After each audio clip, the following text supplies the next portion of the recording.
नमस्ते दोस्तों, welcome back. तो आज की वीडियो में मैं आपको बताऊंगा आप अपनी BMW F10 का रियर बम्पर कैसे रिमूव कर सकते हो। तो चलो वीडियो को शुरू करते हैं। तो आज की वीडियो में मैं आपको हर एक नट और स्क्रू का बताऊंगा कहां पर है, उसको कैसे निकालना है, ताकि आप अपना BMW F10 का रियर बम्पर बहुत ही आसानी से बाहर निकाल पाओ। तो सबसे पहले हमको अपनी गाड़ी का ट्रंक या फिर डिग्गी खोलनी है।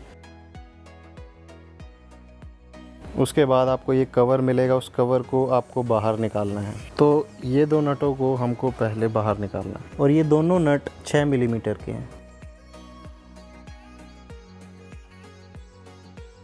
उसके बाद यहाँ पर इसके अंदर 3 नट होंगे, एक यहाँ पर, एक यहाँ पर और एक यहाँ पर।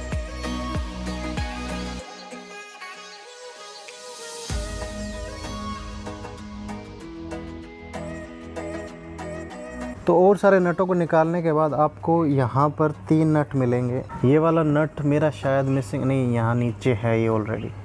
तो आपको ये 3 नट और खोलने हैं और जो ये नीचे वाले 3 नट हैं ये 10 मिलीमीटर के हैं। जब सारे नट निकाल लोगे तो एक ये नट बच जाता है, ये यहाँ इस ट्रे के अंदर, इसको भी निकालना है हमको।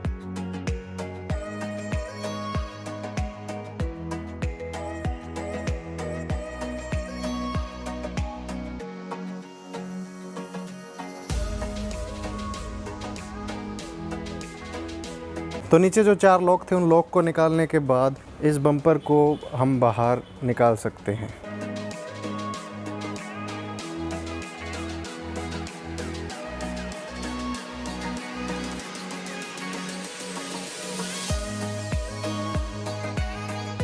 तो दोस्तों इतना आसान होता है BMW F10 का रियर बम्पर निकालना। और डोंट बी सरप्राइज्ड अगर आप अपने बम्पर को पहली बार खोल रहे हो तो इतनी मिट्टी दिखे आपको। इंडिया के लिए ये नॉर्मल है। तो मैंने बम्पर किस लिए निकाला है वो आपको अगली वीडियो में पता चलेगा। तो मैं आज यहाँ का काम फिनिश करता हूँ, उसके बाद हम इस बम्पर को वापस लगा सकते हैं।